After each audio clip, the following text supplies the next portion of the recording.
vai ter que fazer. Vou te contar uma história que quase me fez chorar. Essa história me contaram ontem. Quase me fez chorar. E isso realmente mexe com a gente. Eu tava dando uma volta com o meu cachorrinho. A hora que eu tô chegando, passando um barzinho assim, o cara... Você não é o Robson Duarte da Guerra? Eu falei, eu sou. Começamos a bater papo, né? Deixa eu tirar uma foto contigo, tá? É bacana pra caramba essas coisas. Eu trato todo mundo bem. E aí ele falou, cara, eu fico pensando sempre numa coisa que você vive dizendo no teu canal, que é o problema do trabalhador do aplicativo, do Uber, do Rappi, etc. Ele falou, eu vi uma coisa outro dia, eu pedi uma pizza. Aí foda, cara. Eu pedi uma pizza, a mulher veio entregar, ela tava com a filha dela. Com a criança ali, criança pequena, não tinha com quem deixar. Tá fazendo entrega com a criança. E eu vejo aquilo que você sempre fala, que essas pessoas não têm rede de assistência nenhuma. Ah, sim, o Estado não existe ainda. Não existe. O Monark tem um restaurante perto de casa. Eu passo lá às vezes, Rogério, eu vejo aqueles meninos sentados na calçada. Se um cara daquele bate aquela moto, se ele morre, ou se ele tem uma dor de dente, o que é que seja, ele não tem rede de assistência social nenhuma. Nós estamos... Hoje o trabalhador de aplicativo, ele tem... Eu falo sempre isso.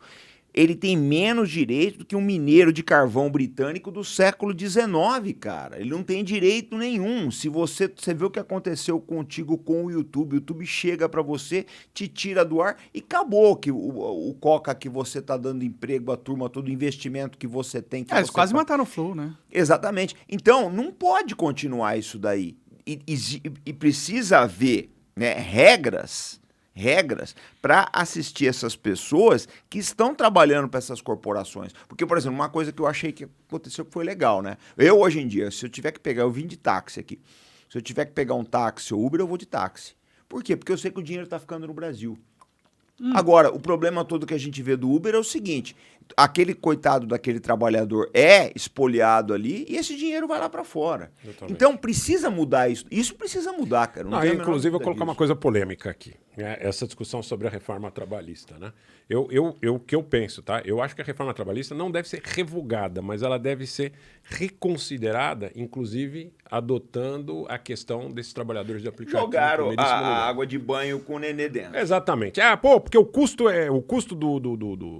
do funcionário, do empregado é muito alto, o empregador não quer contratar porque o custo é muito alto.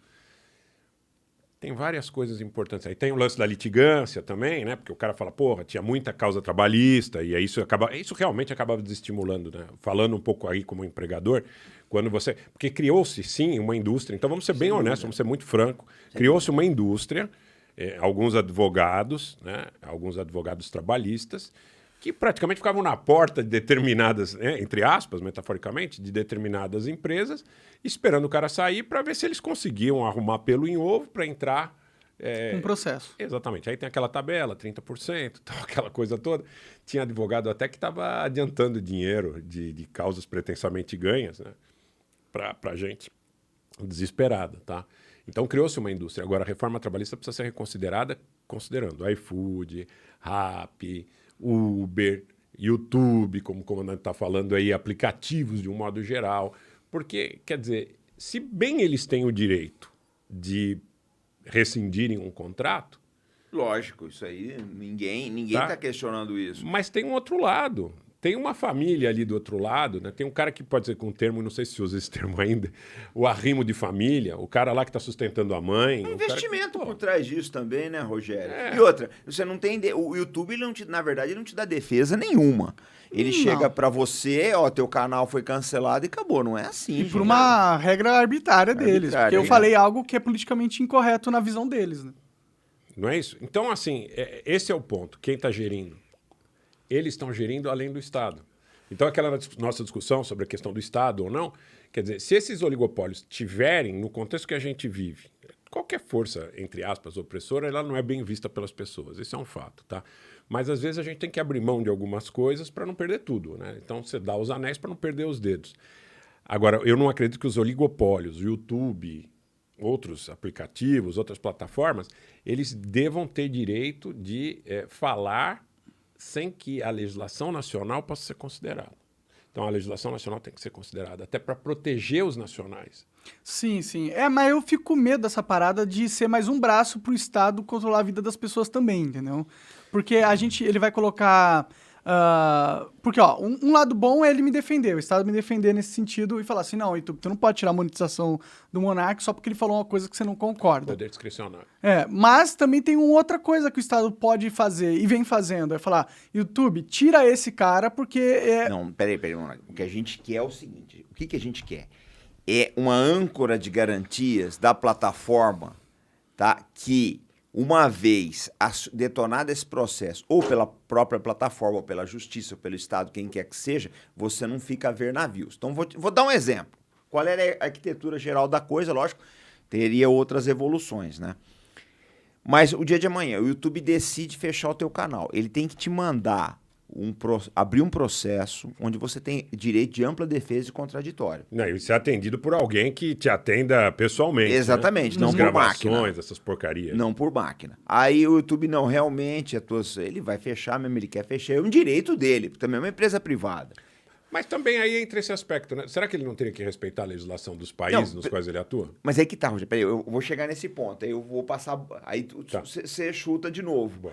É exatamente nesse ponto que você está falando. A convenção, que seria internacional, tipo da Convenção dos Marítimos, que o Antônio Neto levou na OIT, ela diria o seguinte, então você tem o teu canal. O YouTube chega para você, olha, Rogério, eu vou fechar teu canal, você violou a regra. Tá bom, você apresenta sua defesa, você apresenta, você fala com uma pessoa, mostra para ela, tal, pá. Só que o YouTube ele quer te mandar embora. E é um direito dele, gente, vamos ser honestos. Ele vai fechar teu canal. Não, teu canal realmente a gente avaliou que não dá. Só que aí teria todo um sistema de contrapesos que é quantos inscritos tem esse canal? Quanto que ele já levantou de receita? Quanto que tem investimento por trás dele? O YouTube te daria uma indenização. É isso que a gente quer. É o aviso prévio. É o aviso prévio, é o fim de garantia, essa coisa toda. Porque aí não fica, porque você deu dinheiro pra caramba. Muito mais do que você ganhou, tá? Provavelmente. Você deu muito mais dinheiro pro YouTube do que você ganhou. Aí o dia o YouTube chega pra você, fecha tudo e acabou. Não pode ser assim, gente. Não, é desequilibrada essa história, você concorda? Concordo. Quando eu falo em relação à questão da exigência, do respeito, porque o que você está falando para mim, na realidade, Monark, é a mesma coisa. Porque quando você fala assim, o Estado também pode te constranger de alguma forma, pautado numa mesma agenda, no mesmo ideário. Quem faria o Estado agir para te constranger dessa mesma forma, se você não tivesse uma situação consolidada a nível de ordenamento jurídico e tudo mais? Seriam esses mesmos interesses. São os mesmos interesses que ou eles entram por intermédio das corporações diretamente, ou eles entram... A força é muito grande, né? Então dentro do Estado. Tinha que ser uma lei que te proteja do Estado também, né? Ou uma lei estatal que tivesse por objetivo efetivamente proteger os nacionais. Eu acho que é isso. Uma situação que é um sentimento que vem de fora para dentro. Eu acho que é isso que você está querendo de alguma forma colocar. Recentemente, Rogério, fecharam o canal da Assembleia Legislativa. Né? São Paulo, da Lesp. Recentemente fechou. Aí você não vê um protesto, você não vê nada. Por que acontece isso? Eu acho, na realidade, que a gente tem essa questão da pandemia, acho que é um dos marcos. A gente tem uma tentativa de imposição, por exemplos anteriores de sanções, de uma narrativa única. Exatamente. Agora você foi no fulcro de tudo. Eu acho que foi essa tentativa que acabou gerando essa rebelião toda do Oriente contra essa ordem mundial. Eles falaram que isso é muito perigoso. Porque senão eles vão acabar entrando na sua casa, eles vão acabar dizendo como é que você tem que viver com a sua esposa, como é que você tem que viver com os seus filhos, como é que você tem que viver... Estão querendo tirar o pátrio poder. Eles Exatamente. Sim. Mas aí eu fico pensando, será que isso é um trabalho do Estado resolver ou é um trabalho do mercado resolver? Porque se o YouTube começa... Mas é o mercado que faz isso. Quem é o mercado, né? É isso. Não, mas o mercado eu digo a livre concorrência e tal, tá ligado? Eu sou a favor da livre concorrência, porque o oligopólio é o contrário da livre concorrência. Sim. Né?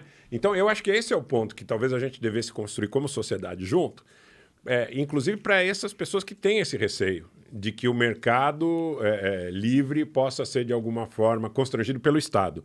Eu sou a favor da livre iniciativa, só que eu sou a favor da livre iniciativa de verdade. Eu não sou a favor da livre iniciativa que, por exemplo, privatiza a Petrobras e entrega para um outro oligopólio que vai te sacrificar. Sim. Então, se você quer ter a possibilidade de concorrência real e efetiva, primeiro você tem que lidar com a questão dos oligopólios. Sim. Por que tem...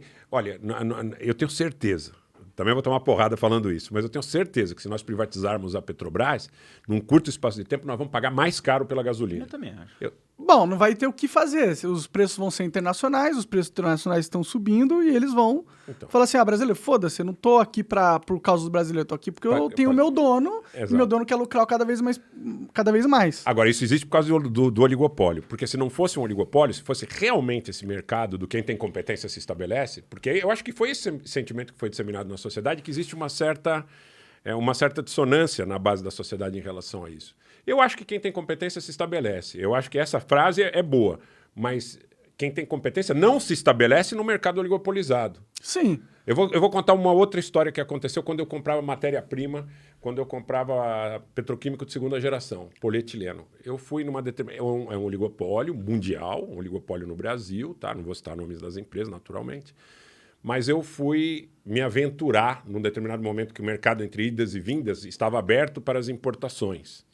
E aí eu fiz uma importação e antes da matéria-prima chegar aqui, o oligopólio nacional já sabia que eu tinha importado, de onde eu tinha importado, que dia que eu ia receber, que preço que eu tinha pago, e me chamou e disse o seguinte, cara, foi a primeira e única vez que você importou desse cara. Aí eu digo, por quê? Ele falou, porque eu vou vender para o teu concorrente mais barato para você não se engraçar a querer fazer com que eu baixe meu preço aqui dentro. O dumping, tá? Ele falou, eu meto um dumping em cima de você se quebra todo. Você não importa mais, nunca mais. Ele falou, senão você vai ficar passar fome, arcado aí e não se levanta mais. É isso mesmo. O jogo é pesado. Então, isso é livre mercado? Não. Ao contrário, pô. Não. Isso é um constrangimento danado. Eu tive que chegar lá e falar pro cara, não, amigo, é que realmente eu não tinha a provisão que eu precisava. Você tinha que ter comprado do meu distribuidor. Porque aí também tem toda uma coisa. O distribuidor é o restaurante do meu irmão. É uma máfia com uma gravata, foda, né? Dom é Cor, eu te difícil. farei uma oferta que você não poderá. Aí o cara vai falar, sabe, igual aquele cara, né? Falamos em vender, criar dificuldade para vender facilidade, é aquele cara de alguma instituição pública tal, e eu entendo nesse aspecto o constrangimento que alguns jovens, principalmente, têm em relação ao Estado, porque é aquele cara que diz, olha, você montou aqui teu estúdio, mas você tinha que ter um recuo um pouco maior aqui, não sei o que, eu vou te indicar uma consultoria. A consultoria é dele. Sim. Entendeu? Então existe isso. O oligopólio usa o Estado para manter-se. Então, aí eu peguei um exemplo pequeno, um exemplo de varejo, né, para dizer por que as pessoas não gostam muitas vezes dessa questão da presença do Estado, né? Aí são questões muito mais individuais. Agora, o dano que o oligopólio causa numa situação como essa, por exemplo, eu fazia aquelas que chamam no Rio de Janeiro de bolsas, né, sacola de supermercado, sacola plástica. O dano que o oligopólio causa não permitindo a livre concorrência é gigantesco, porque o preço do produto vai ser mais alto, esse preço vai ser transferido para o consumidor. Sim. Você está entendendo? E é uma concentração de renda absurda. Sim. Mas Que é o nosso grande problema, na verdade, né? É o grande problema. O pessoal acha que o Brasil é inviável. Não é que ele é inviável. O país é completamente inviável. Porque o dinheiro não fica com o brasileiro, né? Exatamente. Mas eu fico Tudo isso vendo aí. essa questão que você falou, eu falo assim, puta, como que você impede? Porque, em teoria, é direito dele vender um produto dele mais barato pra te fuder. Mas é que tá, Monark. É que tá o negócio. Vou fazer uma intervenção rápida aqui. Rogério, queria que você desenvolvesse isso. Você pega no século XX, no início do século XX dos Estados Unidos, eles tiveram um presidente sensacional, que era um cara incidental, na verdade, que foi o Theodore Roosevelt. O Roosevelt percebeu a sacanagem que era a Standard Oil. Ele falou, pô, não é possível. Uma empresa só domina todo o mercado de combustíveis dos Estados Unidos e o petróleo, em 1915, aí não era nada do que é hoje. Ele era importante, mas não era o supra-sumo da importância como tem hoje. Porque tinha o carvão. Exatamente. Ele foi para cima do David Rockefeller e conseguiu quebrar a Standard. O Rockefeller queria matar o Roosevelt. O Roosevelt foi o Theodore, tá? Não foi o Franklin, não. O primo dele, o Theodore. Você não vê mais hoje gente com esse espírito de um Theodore Roosevelt. De quebrar tem gente que compara com o que o Putin teria feito na Rússia, né? Não sei. Sim, o tempo por aí. vai dizer. Rogério, mas você quer ver uma coisa? Você quer monopólio maior que o Google? Ele é um grande monopólio. Não é que é um grande, é o maior deles. Você vai procurar... Eu faço pesquisas militares. Outro dia eu precisei pesquisar os dados da Ucrânia. Você não acha, ele esconde. Exatamente. Então... Sim. Até com o Rumble acontece. Você vai pesquisar Rumble no Google, aparece o YouTube muito antes de você achar o Rumble, tá ligado? Exatamente, mas é um monopólio. Você não vê políticos da estatura do Theodore Roosevelt aí pra quebrar isso daí. E o monopólio é um mal terrível, gente. Já me contaram, inclusive, não sei se é verdade, não sei se procede ou não, que quando você coloca em algum um vídeo, por exemplo, um link de outra plataforma concorrente, aquele vídeo é menos exibido. É sim. Né? De fato, Sim, com certeza. Vamos ver. Por exemplo, eu fiz aqui uma chamada. Sim. Ó, nós vamos conversar com o Monark no Rumble. Vamos ver se esse vídeo vai ser difundido Não, de isso maneira... acontece comigo. Meu alcance no Instagram diminuiu bastante, porque eu só ponho o link lá, e aí, quando eu não ponho o link, o alcance é alto. Quando eu ponho, o alcance é baixo. Então, o cara vai lá, a palavra-chave é muito fácil de controlar, a sugestão que ele vai dar é, tipo, não veja isso de forma nenhuma. Ele vai te deixar... E aí ele vai controlando a mente das pessoas. Então, a sugestão que você estaria dando aqui é, tipo, o governo criar uma agência antimonopólio e quebrar essas grandes empresas mesmo. Assim, falar assim, ó, você tá com muita fatia de mercado, eu vou te obrigar você a vender parte do teu mercado para concorrente para que vocês possam competir. Porque é isso que acontece lá nos Estados Unidos. Olha só, eu acho assim, faça o que você prega, porque esse pessoal todo, eles pregam a meritocracia. Eles falam que a meritocracia é o fundamento. Aí você ouve aquelas histórias maravilhosas, o Elon Musk, como é que ele se estabeleceu. Porque... São sempre histórias divinas, o cara anda sobre as águas. Exatamente. Sempre ele tinha lá um pequeno negócio, um carrinho de amendoim, aí ele foi lá e ele fez um negócio maravilhoso e ele empurrava carroça. Eu venci! Exatamente. Sendo que Elon Musk era filho de um dos maiores donos de uma empresa de diamantes do mundo. Você já notou uma coisa? Vocês já notaram uma coisa? O Elon Musk, o Zuckerberg, aquele barba lá do Twitter, eles são todos esquisitos. Eu ficava olhando esses caras, eles são todos caricatos, né? Aí eu pensei, pô, será que pra você ser bilionário você tem que ser esquisito? Você não pode, não tem ninguém normal? Olha, eu não sei nem se esses oligopólios... Testa de ferro, esses caras aí, lógico, Rogério. lógico. Testa de ferro, bigodagem. Eu acho que até o próprio George Soros, né, que acaba recebendo toda a pecha sozinho, o Soros, o Open Society, o Soros e tal, eu acho que ele é representante de interesse de muito mais gente. É a figura de proa, né? A figura de proa é o famoso testa de ferro, né? O laranja. O cara mesmo nunca vai aparecer. O cara vai tomar porrada. É isso, você não... Aparecer é ruim, ser famoso é ruim, te torna um alvo. Então, se eu tô no poder mesmo, se eu comando mesmo alguma coisa... Você quer ficar quietinho, você não quer nem que ninguém te conheça. Eu vou pôr um laranja ali pra ser a minha cara pro mundo e defender os meus interesses. E é isso que acontece na vida. Você acaba de assistir um corte do Monark Talks. Agradeço demais, mas se você quiser ver o vídeo na íntegra e acompanhar ao vivo todas as transmissões, você tem que ir lá no rumble.com/monark para não perder nada. Segue a gente lá.